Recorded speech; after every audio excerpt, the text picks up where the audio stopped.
네 번째 과목입니다. 이 네 번째 과목은요, 전기 위험 방지 기술이죠. 이 전기 위험 방지 기술에는 61번부터 시작합니다. 61번을 보니까 화재 폭발 위험 분위기의 생성 방지 방법으로 옳지 않는 것입니다. 쉽게 말하면 화재와 폭발을 방지하는 방법인데 방지를 하는 게 화재 폭발을 일으키는 걸 찾으면 되겠죠. 그렇습니다. 첫째 보니까 폭발성 가스의 누설을 방지합니다.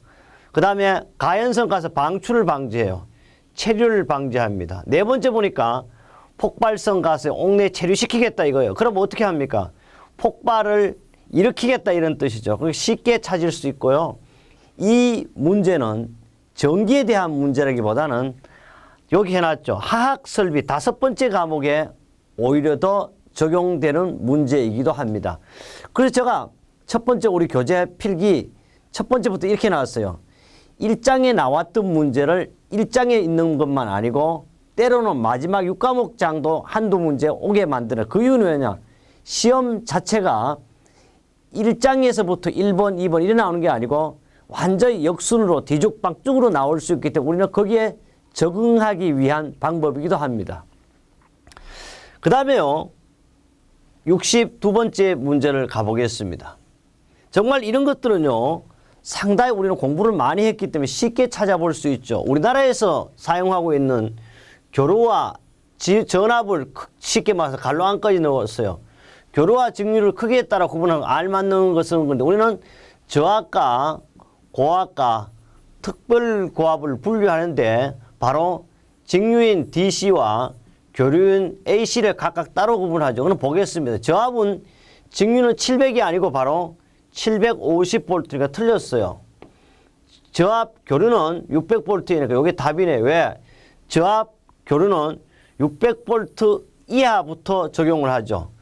이 밑에는 이제 볼 필요 없겠죠. 여기 해설을 본다면요. 직류일 때 이걸 가지고 우리는 DC라 그러죠. 저압은 750V 이하, 고압은 750V에서 7000V 이하까지를 말합니다.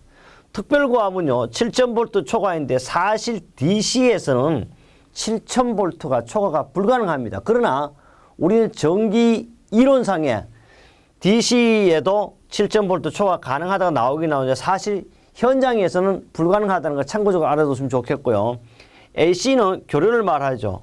교류일 때는 저압은 600V 이하, 그 다음에 고압이니까 600에서 7000V까지를 말하고 역시 특별고압은 7000V 초과하는 걸 말하고 있습니다. 여기에 이격거리가 있어요. 이격거리라는 것은 작업을 할 때 얼마 정도 거리를 두고 작업해야 안전하다 이런 거죠. 이건 간단해요. 저압이든지 고압이든지 1m예요. 고압은 1.2m. 역시 AC나 DC나 동일하다는. 그 다음에 여기 특별고압은 2m 이상 떨어지면 됩니다. 요 문제도 시험에 잘 나오는 문제 중에 한 문제가 되겠습니다. 그렇다면요. 63번째 문제를 보겠습니다. 63번째 문제 보니까 내압 방폭 구조의 주요 시험 항목이 아닌 것에 내압 방폭에는요. 첫째, 내압 방폭 구조 기호는 어떻게 해? 바로 압력이니까 P로 표시하죠. P로. 내압이니까. 저도 이렇게 참고 틀리죠. 왜? 내압은 D로 표시하고 압력일 때는 뭐를 표시해요?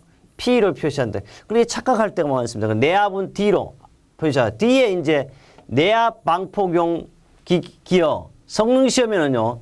첫째 폭발 강도 시험이라는 게 있어요. 이 강도 시험은 다시 말하면 정적과 동적인데 주로 이것은 기계적 강도를 의미하는 거고요.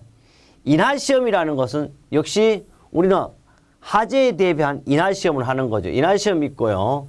그 다음에 절연 시험이냐, 뭐, 이 말은 뭐냐, 그러면 전기가 통하느냐, 통하지 않냐, 이런 절연 시험은 방폭 구조에 하지 않습니다. 답은 3번이 되겠고요.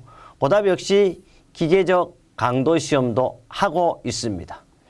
이것은요, 우리 2014년 3월 2일 날 기사가 아닌 산업기사에도 출제됐지만은 바로 방호장치 안전인증고시 별표 7의 2에도 정의된 법적 기준이 되겠습니다.